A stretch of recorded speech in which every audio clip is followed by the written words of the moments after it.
चंचल कथिता विचारो चंचल कथिता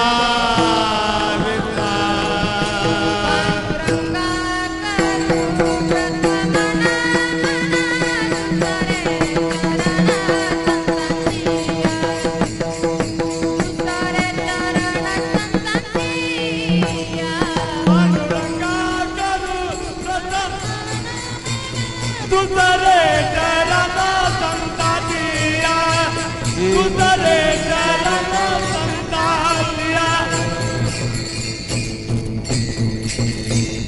पांडुरंगा करू प्रथम नमन दुसरे चरण संताच्या त्यांच्या कृपादाने कथेचा विस्तार बाबाजी सद्गुरु दास तुका कलावज्ञ जीवोधरार्थावतार कलाकं कते ज्योति कामोदि वक्त्रं फलानि शवाता पणोदार्धनिक्षं समाधिस्थमूर्तिं भजे ज्ञानदेवम् ॐ नमो ज्ञानेश्वरा ज्ञानेश्वरा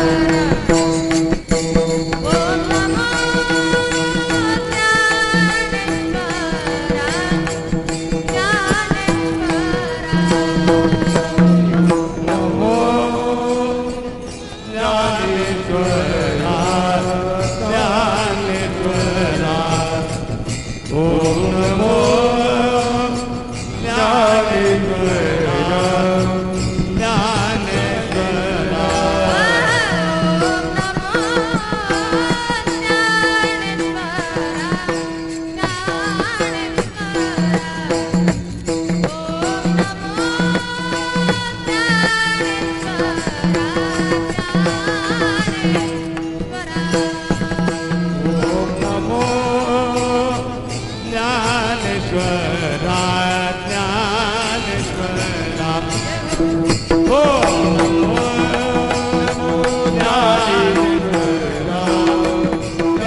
लंबोदरं परमसुन्दरमेकदन्तं रक्तं वरं त्रिनयनं परमं पवित्रं उद्यातिवाकरकरुज्ज्वलकायकान्तं विघ्नेश्वरं सकलविघ्नहरं नमामि। राधा मेरी स्वामिनी मैं राधे जी को दास, जन्म जन्म मोह दीजियो श्री चरणन में वास। राधा मेरी माँ तू है पिता मेरा घनश्याम, इन दोनों के चरणन में मेरा बारंबार प्रणाम। जय जय कीर्ती राधा रमण जय जय नवल किशोर जय गोपी चित्त चूर प्रभु जय जय माखन चोर विठ्ठल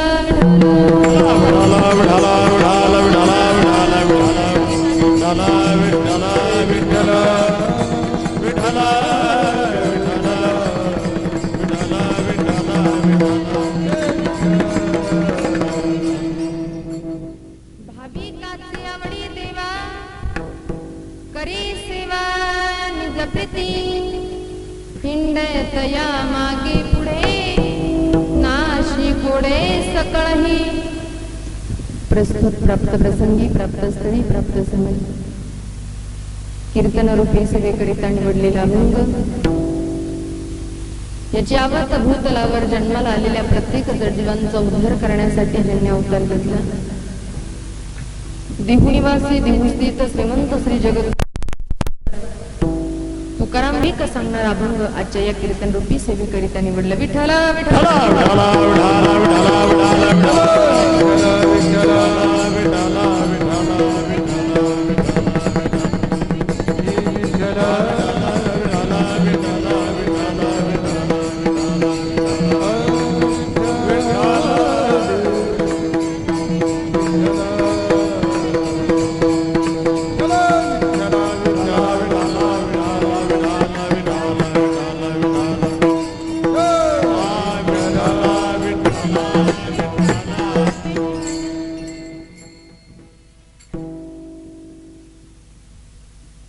कीर्तन रूपी सेवेला सुरुवात करण्याच्या पूर्वी अल्पसा परिहार देणं महत्वाचं आहे. आज या ठिकाणी भगवंताच्या कृपेने साधू संतांच्या आशीर्वादाने आणि सर्वांच्या सहकार्याने सालाबाद प्रमाणे याही वर्षी विघ्नहर्ता गणेश मंडळ या मंडळानं फार सुंदर नियोजन या ठिकाणी महिला सप्ताहाचं केलं. दराडे साहेब आणि त्यांचंही अतिशय फार मोठा मोलाचा वाटा या कार्यक्रमामध्ये आहे. फार गोड नियोजन आज या नामसप्ताहाचं झालं. महाराष्ट्रातील नामवंत कीर्तनकारांची कीर्तनं या महिला कीर्तनकारांची कीर्तनं या नामसप्ताहामध्ये आहे. आदरणीय आमचे जोगदंड भाऊ, वस्तुस्थितीनं भाऊचा माझा परिचय फार दिवसापूर्वी, कारण नाव घेतात भाऊ आणि खूप दिवसापासून आमचा भाऊचा माझा परिचय आहे. विठ्ठल विठ्ठल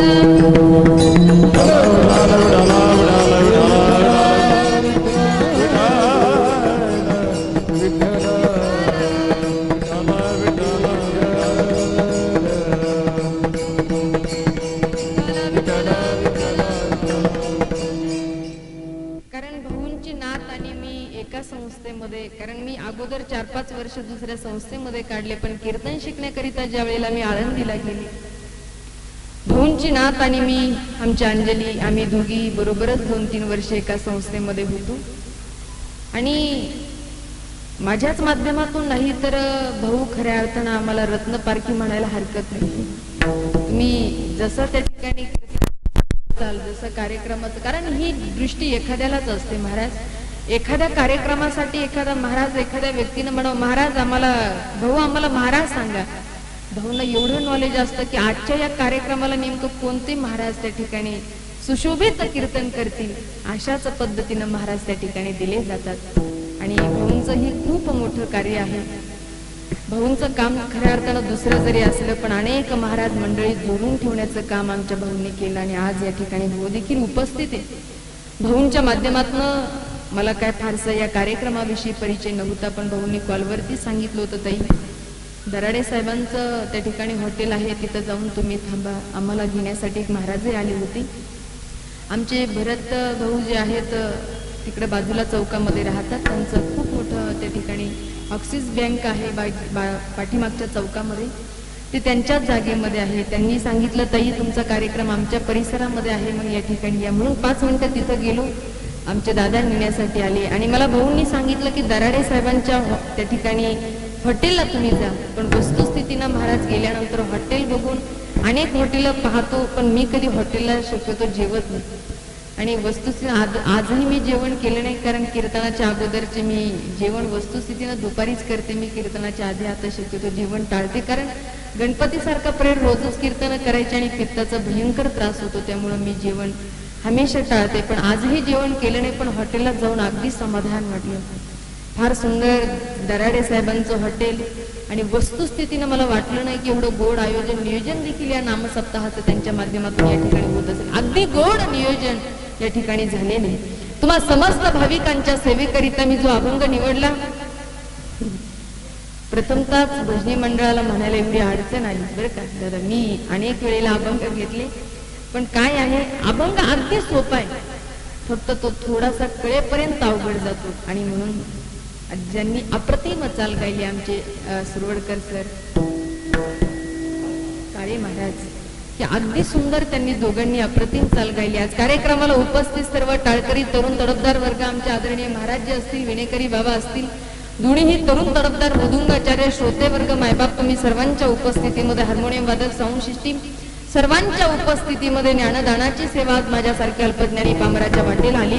पण लक्ष द्या, एकच तास आपल्याकडे बाकी आहे. आता बरोबर वाजले त्या ठिकाणी 10ला 10 कमी, आणि बरोबर 10:30ला मला सेवा समाप्त करायची. 5-10 मिनिटं मी तुमच्याकडून मागून घेणार आहे.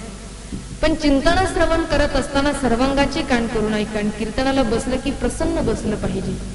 मन करा रे प्रसन्न, सर्व सिद्धीची साधन, जणू काही सगळ्या महाराष्ट्राचा दुष्काळ आपल्यावरती येऊन पडला असं काही कीर्तनाला बसू नका. कीर्तनकाराच्या 10व्याला आलं असं काही कीर्तनकाराकडे पाहू नका. अगदी ताईटपीठ बसून अगदी प्रसन्नतेनं कीर्तन ऐका. आणि कीर्तनाचा दुसरा एक फायदा आहे, परिवर्तन. आम्ही किती वर्षापासून नामसप्ताह करतो याला महत्व नाहीये, पण सप्ताह चालू झाल्यापासून किंवा किती वर्षापासून करतो आहे तेव्हापासून आम्ही चालण्यानं, बोलण्यानं, वागण्यानं, म्हणजे आमच्यामध्ये किती परिवर्तन झालं हे महत्वाचं आहे. आणि सप्ताह चालू, सप्ताह त्या ठिकाणी कथा कीर्तन ऐकून जर आमच्यामध्ये परिवर्तनच होत नसेल तर कीर्तन ऐकून उपयोग तरी काय. विठ्ठल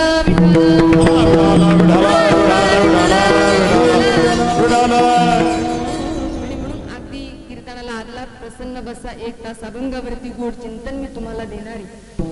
क्योंकि जो फूल खिले हुए होते वो भगवान के चरणों में समर्पित किए जाते हैं, और जो फूल मुरझाए होते वो किचरे के डब्बे में गिर जाते. मग आपला प्रश्न आहे, अरे प्रसन्न होऊन आपल्याला भगवंताच्या चरणारविंदी समर्पित व्हायचे की त्या ठिकाणी कालरूपी डब्यामध्ये आपल्याला पडायचे. म्हणून अगदी प्रसन्न बसा.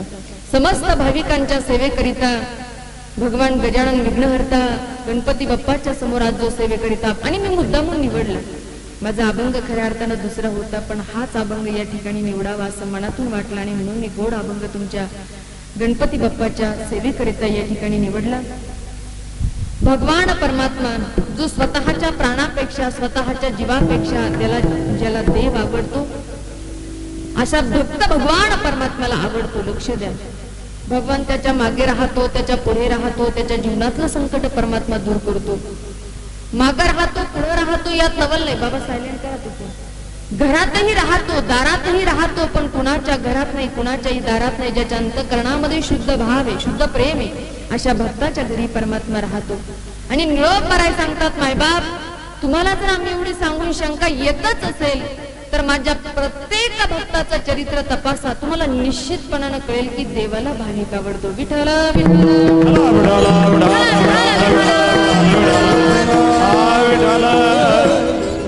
या अभंगामध्ये 3 आवडी विशेषत्वानं महत्वाचे आहे. एक आहे देवाची आवड, दुसरी आहे साधूची आवड, आणि तिसरी आहे मानव जीवाची आवड. देवाला काय आवडतं, साधूला काय आवडतं ते अभंगामध्ये आहे, पण मानवाला काय आवडतं ते मात्र अभंगात नाहीये. पण साधूला काय आवडतं पाहायचं ठरलं तर काय आवडतं महाराज साधूला, की किंबहुना सर्व सुखी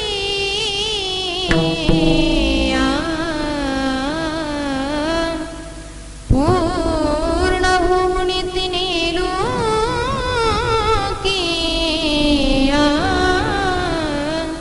भजी जाती पुरखी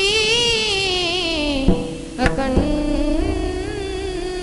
अरे या समाजानं सुखी राहावं, भक्ती रंगामध्ये रंगावं, परमार्थ करावा ही साधूची आवड आहे. पण मानवाला काय आवडतं अभंगात नाही, पण आपण विषय आला म्हणून पाहू शकतो. मानवाला खायला, नाचायला, घुमायला, IPL 20 हे मानवाची आवड. याच्याही पेक्षा आवडतं महाराज मानवाला. एकदा मी एका माणसाला सहज विचारलं, का हो दादा काय आवडतं तुम्हाला? शांत बसा आणि लक्ष द्या जरा. विठ्ठल विठ्ठल विठाला विठाला विठ्ठल, हा विठाला विठाला विठाला विठाला विठाला विठाला. काय आवडतं म्हणलं तुम्हाला? त्यानं मला सांगितलं, ताई मला कनी कीर्तन फार आवडतं. मला तर आनंद वाटला. म्हणलं कीर्तन? म्हणलं हो ताई मला कीर्तन फार आवडतं. म्हणलं हो पण कीर्तन आवडतं, पण कीर्तनातलं नेमकं काय आवडतं? तू म्हणलं ताई मला कीर्तनातली ना विठू बरोखमाईच फार आवडते. म्हणलं का बरं? मला तिथून पुढं 10च मिनिटात कीर्तन संपतं म्हणून मला विठू बरोखमाई आवडतं. म्हणलं बरं ठीक आहे, पण विठू बरोखमाईपेक्षा काय आवडतं? मला ज्ञानेश्वर माऊली तर लईच आवडते. म्हणलं का बरं? मला तिथून पुढं 2च मिनिटात कीर्तन संपतं. म्हणजे गुणाच्या काय आवडी, गुणाच्या काय आवडी. पण माऊली ज्ञानोबरांनी जगाची आवड सांगितली. जगस्पृहास्पद ते का सार्वभौम पद ना मरणे निर्विवाद जगा पडिये. ही मानवाची आवड आहे. मी सत्तावान असावं, मी श्रीमंत असावं, प्रत्येकाला अपेक्षा आहे. कुणाला वाटत नाही देवेंद्र फडणवीसला खाली खेचावं आणि त्याच्या गादीवर आपण बसावं. भेटत नाही गादी, प्रश्न सोडून द्या, पण अपेक्षा आहे ना सत्तेची प्रत्येकाला. बरं जाऊ दे, ही आवड नसेल. दुसरी एक आवड आहे. आलेल्या पैकी असे कुणाला वाटतं का हो आपण जावं? तुम्ही झोपले तर नाही ना? बोला ना मग. कथा कीर्तनाला बसतो म्हणजे नुसतं टुळू टुळू पाहणं नव्हे, होकारार्थी नकारार्थी बोललं पाहिजे. नाही तर कधी कधी असे लोक आम्हाला कीर्तनाला भेटतात, ते बिचारे हसतही नाही, ते बोलतही नाही, ते डोलतही नाही, ते गेले का ते कळत नाही. पण तुम्ही तरी तसं करू नका. किंवा ताईटखेड बसताना बोललेल्या प्रश्नाची उत्तरं तरी देत चला. खरं सांगा, तुम्ही आलात, तुम्हाला वाटतं का आपण जावं? जावं म्हणजे माझं कीर्तन संपल्यावर तुमच्या घरी बंगल्यांवर झोपायला नाही. आलेल्या पैकी मरावं कुणाला वाटतं का? मरावं वाटत नाही, पण मरावं लागतं. याचं कारण आहे की नाशिवंत देह जाणारा सकाळ,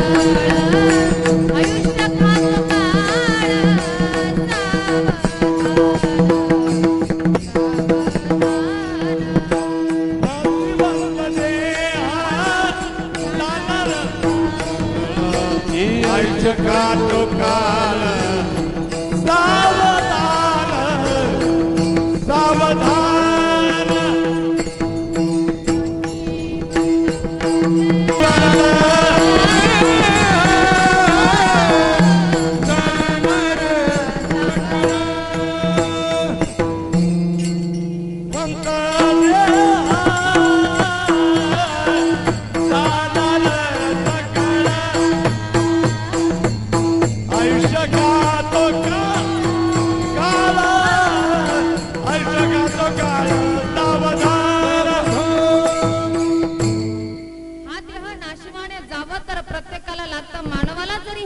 आवडत नसली पण तरी सुद्धा महाराज त्या ठिकाणी आवडून घ्या. पण मानवाच्या आवडी कथा कीर्तनात वर्णन करण्यासारख्या नाहीये. पण आज वस्तुस्थितीने आपल्याला आवड पाहायची की देवाला काय आवडतं. लक्ष द्या, अभंगामध्ये प्रवेश करण्याकरिता मी 4 सिद्धांत देईन. माऊली, समाज जिंकायचा असेल ना, बोलणं महत्वाचं. स्त्रीला जर जिंकायचं असेल तर पैसा लागतो. शत्रू जर जिंकायचा असेल तर कपट लागतं. पण देवाला जर जिंकायचं असेल फक्त भाव आणि भावच लागतो. विठ्ठल विठ्ठल.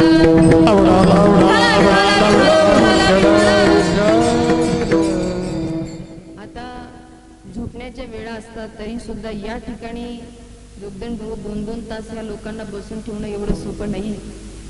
मला इथं उभं राहिल्यानंतर मला बोलणं जमलं पाहिजे. मला जर बोलणं जमलं नाही तर एक एक करून उठून जायलाही घाबरणार नाही. बोलणं महत्वाचं आहे, पण बोलणं कसं असावं.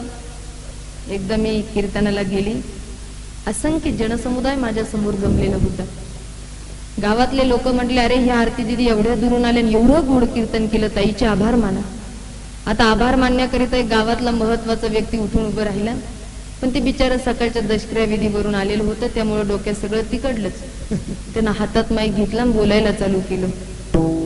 आजच्या तरुण तडफदार कीर्तनकार भागवताचार्य कुमारी आरतीताई शिंदे यांनी अतिशय सुश्राव्य असं कीर्तन केलं, आम्हा समस्त भाविकांना मंत्रमुग्ध केलं. त्याबद्दल आरतीताईंना समस्त ग्रामस्थ मंडळाच्या वतीनं भावपूर्ण श्रद्धांजली अर्पण करण्यात येत आहे. म्हणलं काका मी जिवंत आहे राव, मला मारता कशासाठी?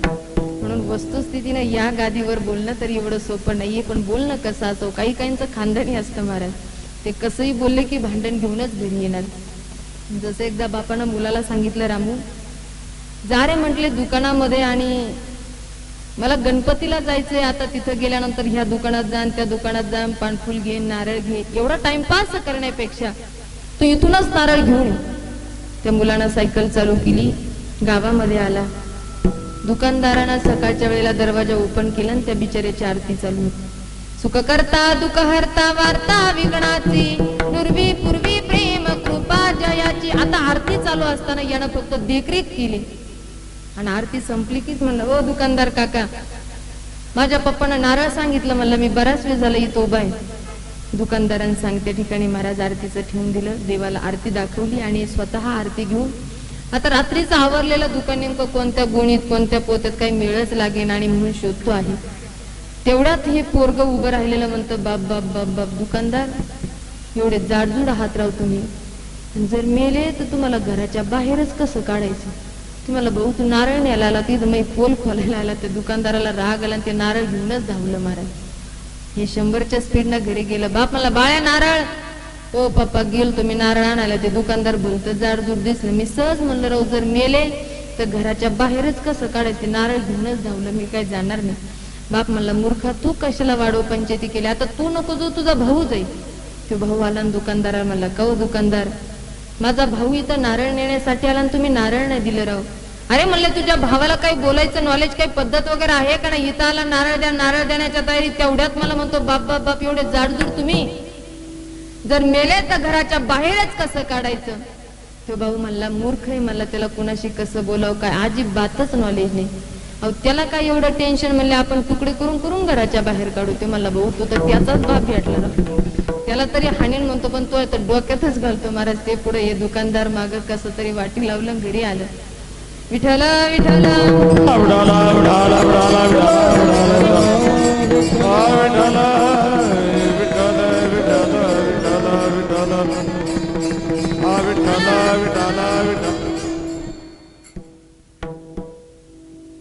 ते पोरांना सांगितलं तुम्ही दोघंही जाऊ नका, मी स्वतः जातो. आता बाप त्या ठिकाणी महाराज स्वतः आला आणि दुकानदाराला म्हणला, काहो दुकानदार माझे दोन्हीही लेकर आले, तुम्ही नारळ नाही दिला, अशी कुठं पद्धत असते करावं? दुकानदार म्हणले, काहो तुमचे लेकर आले पण तुमच्या लेकरांना काही बोलायची पद्धत वगैरे आहे का नाही? अहो सगळ्यात प्रथम इथं लहान आलं, नारळ द्या, मी नारळ देण्याच्या तयारी. तेवढ्यात मला म्हणतो बाप बाप बाप एवढे जाडजूड तुम्ही, जर मेले तर घराच्या बाहेरच कसं काढायचं? म्हणून त्याला दिलं नाही. आता त्याचा मोठा भाऊ आला, त्याला म्हणला, रे तो भावाला काही कळतं का नाही कुणाशी कसं बोलावं काय बोलावं? ते मला काय म्हणला? मी तुझा भाऊ म्हणला की मेल्यावर घराच्या बाहेर कसं काढायचं? तो म्हणला हो भावाला एवढं काय टेन्शन, आपण तुकडे करून करून घराच्या बाहेर काढू. बाप म्हणला मूर्ख आहे म्हणला माझे काटे, त्यांना कुणाशी कसं बोलावं काय अजिबातच नॉलेज नाही. अहो त्यांना काय एवढं टेन्शन? म्हणले नाही मेळ जमला तर आपण घरासह काढी लावून देऊ, त्याचं काय टेन्शन घ्यायचं? म्हणले म्हणजे अशी खानदानी असतात महाराज. पण माऊली ज्ञानोबा सांगू गेले की बोलणं कसं असावं. साचाणे मवाळ मी तुले आणि रसाळ, शब्द जैसे कल्लोळ मृताचे किंवा ब्रजवासी संत सांगतात की ऐसी वाणी बोलिये मन का पाखोय औरन को शीतल करे आप ही शीतल हो. विठ्ठल विठ्ठल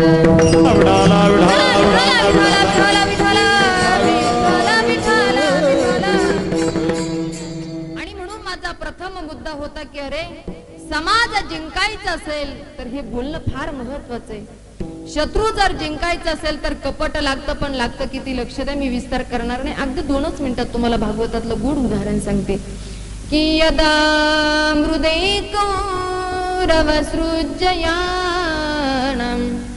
वीरेष्वथो वीरगतिं गतेषु रुकोदराविद्युतमोक्षाय पुरुष भग्रो रुदंडे धृतराष्ट्रपुत्र. लक्ष द्या, कौरव पांडवांचं ज्या वेळेला महाभारती युद्ध झालं, युद्धाचा नियम, नीती, धर्म, शास्त्र असं आहे की युद्ध चालू असताना कमरेच्या खाली प्रहार चालत नाही. भीमाचं दुर्योधनाचं गदायुद्ध लागलं, थैमान लागलं. आता शेवटच्या क्षणाला भीम पडणार, हारणार, मरणार हे भगवंतानं पाहिलं आणि दुरून कोण सांगितलं, हे भीमा दुर्योधनाच्या मांडीवरती गदा मार. आणि वास्तविक पाहतं त्यानं मारली आणि भीम त्या ठिकाणी खाली पडला. ऐका, नीती, धर्म, शास्त्र असं होतं की कमरेच्या खाली प्रहार चालत नाही, पण देवानं जी गदा मारायला सांगितली ती कुठं सांगितली? बोलत चला तुम्ही, कुठं? मांडीवरती. याचं कारण कपटेन शत्रू जिंकायचा, कपट महत्वाचे. पण वस्तुस्थितीनं स्त्रीला जर जिंकायचं असेल, धनवंत पुरुषाशी श्री लवट व करी कैसी, पण देवाला जर जिंकायचं असेल तर देवा कारणे भावतो समान, द्यावना लागे फार सेवित, एक चित्त तरी झाले बहुत, एवढ्यासाठी नका करू वाताहत गा, देवा कारणे भावतो समान. अरे देवाला जर जिंकायचं तर भाव लागतो, पण लागतो किती? सगळ्यांना भागवतातलं सुदामजीचा प्रसंग माहिती. सुदामजीची परिस्थिती गरीब होती आणि महाराज सुदामजी भगवंताला भेटण्यासाठी निघाले. साधूच्या घरी, आई वडिलांच्या घरी, देवाच्या घरी कधी रिकाम्या हातानं, मायबापाच्या घरी रिकाम्या हातानं जाऊ नये. 4 घरून मागून आणलेली पुटुळी पोहे त्या ठिकाणी घेतली, पुटुळी बांधली. सुदामजी भगवंताच्या भेटीला निघाले की सुदामा ब्राह्मण ऐसी दारिद्र्य पीडित,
गरीब असणारा सुदामजी माझ्या भगवंताला भेटायला गेला. भगवंतांना त्या ठिकाणी द्वारपालांनी अडवलं, पण द्वारपालांना ज्या वेळेला सांगितलं मी भगवंताचा बालमित्र आहे सुदामा, द्वारिकाधीश प्रभू आलिंगन दिला आणि दूत्यांना घेऊन आपल्या राजसिंहासनावर बसवलं. ऐका, विचारलं का रे माझ्या भाभीनं काही दिलं नाही का माझ्यासाठी? आता राजवैभवामध्ये पाहिल्यानंतर कशी आपली ही पुटुळी दाखवेल सुदामजी लपवू लागले. मला माहिती अरे माझी भाभी तुझ्याजवळ काहीतरी दिल्याशिवाय राहणार नाही.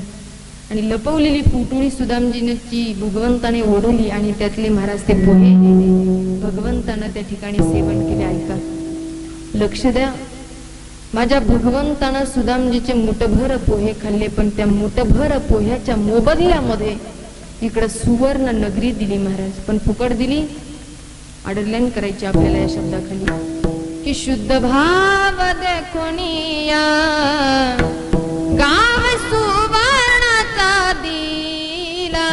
आणि असा शुद्ध प्रेम करणारा भाविक देवाला आवडतो. अभंगाचं प्रथम चरण. हे भाविकाची आबादी देवा,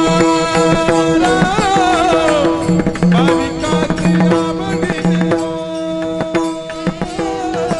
भाविकाची आबादी देवा, देवा भाविकाची आबादी देवा.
मन मंदिरा गजर भक्तीचा